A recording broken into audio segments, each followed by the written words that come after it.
Good morning, बेटा. My name is Monica. I'm your Hindi teacher. हाँ जी बेटा, तो हमारा आज का जो टॉपिक है वो है चैप्टर 5.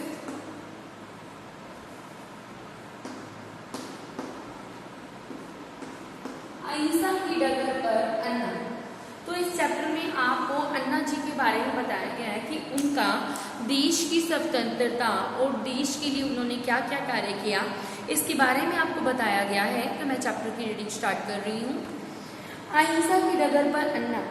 भले ही हमारा देश सैकड़ों वर्ष तक अंग्रेजी साम्राज्य की जंजीरों से जकड़ा रहा, यानी कि जो सैकड़ों वर्ष तक हमारे देश पर किसका शासन रहा था? अंग्रेजों का. किंतु अहिंसा के बल पर हुए आंदोलनों ने ब्रिटिश साम्राज्य, अहिंसा मतलब जब हमने किसी पर कोई भी प्रहार वगैरह नहीं किया था, शांति से कार्य किया था. आंदोलनों ने ब्रिटिश साम्राज्य की नींव नहीं हिलाई बल्कि उसी उखाड़ भी फेंका.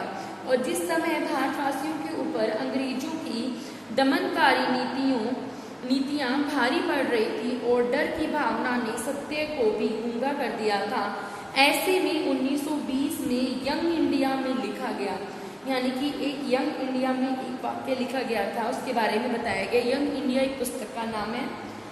हाँ जी. जब तक भारत के हिंदू और मुस्लिम आपस में एक दूसरे का गला काटने को तैयार बैठे रहेंगे, यानी कि जो भारत में जो हिंदू और मुस्लिम जो इकट्ठे रह रहे हैं, अगर वो एक दूसरे का ही गला काटने को तैयार रहेंगे, तब तक कोई भी विदेशी शक्ति उन्हें अपना गुलाम बनाकर रख सकती है. यानी कि जब तक हम लोग एक दूसरे का ही गला काटते रहेंगे तो विदेशी लोग तो हम पर शासन करेंगे ही ना. हाँ जी. तब तक कोई भी विदेशी शासक उन्हें अपना गुलाम बनाकर रख सकता है. यह वह वक्त थे, यानी कि यह जो वाक़ये थे वो कहे थे राष्ट्रपिता महात्मा गांधी ने. इस वक्ता ने अंग्रेजों की फूट डालो और शासन करो की नीति की पोल खोल कर रख दी थी. फिर शुरू हुए आंदोलनों का दौर. उसके बाद में जो आंदोलन थे वो शुरू हो गए, वह भी सत्य और अहिंसा के बल पर. और वो भी किसके बल पर थे? सत्य और अहिंसा के. गांधी जी द्वारा चलाए गए आंदोलनों का इतना प्रभाव पड़ा कि लोग सरकारी नौकरी छोड़कर गांधी जी के साथ हो चले. यानी कि जो लोग थे उन्होंने सरकारी नौकरी छोड़ दी और वो किसके साथ हो चले? गांधी जी के साथ में. आंदोलन की शक्ति ने बड़ी बड़ी तोपों को लुंज पुंज कर दिया. फिर एक दिन ऐसा आया जब अंग्रेजों को भारत छोड़ने के लिए मजबूर होना पड़ा. इस प्रकार 15 अगस्त 1947 को जो भारत है वो स्वतंत्र हो गया था और आज भारत को आज़ाद हुए 6 दशक से भी अधिक समय बीत चुका है. क्या हम सच्चे अर्थों में आज भी आज़ाद हैं? कहीं ऐसा तो नहीं कि कल तक हम अंग्रेजों के गुलाम थे और आज उनकी सोच के गुलाम हैं. ये सत्य ही है ना.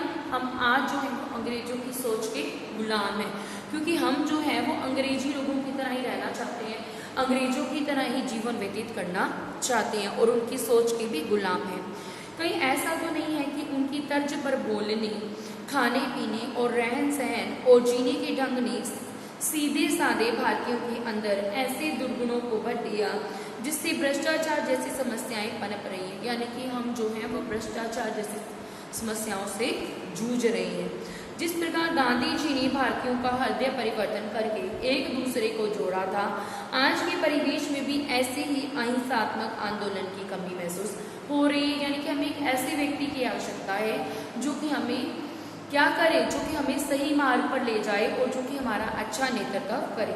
जिस प्रकार हाँ जी, तो उसमें से एक है अन्ना हजारे, जो कि हमें जिन्होंने अहिंसात्मक आंदोलन किया, यानी कि उन्होंने जो था वो लोगों को प्रेरित किया.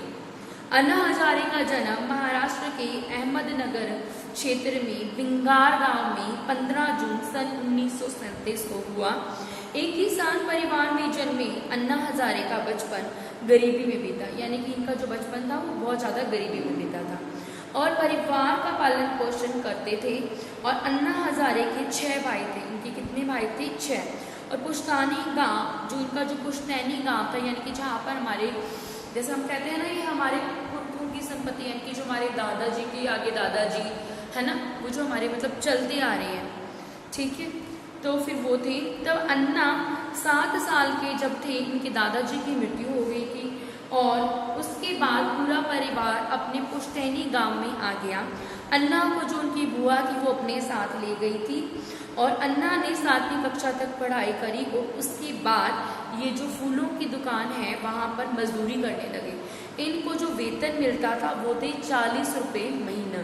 तो उसके बाद इन्होंने खुद की फूलों की दुकान खोली और अपने 2 भाइयों को अपने सहयोग के लिए यानी कि अपनी सहायता के लिए बुला लिया। सन 1962 की बात है जब भारत और चीन के बीच में युद्ध के बाद युवाओं से अपील की गई कि वे सेना में भर्ती होकर देश की रक्षा करें। यानी कि उस समय जो युवा थे, जो युवा वर्ग जो थे, यंग जनरेशन थी, उनसे प्रार्थना करी गई कि वे देश की सेना में भर्ती हुए और देश के लिए अपनी प्राण न्यौछावर करें।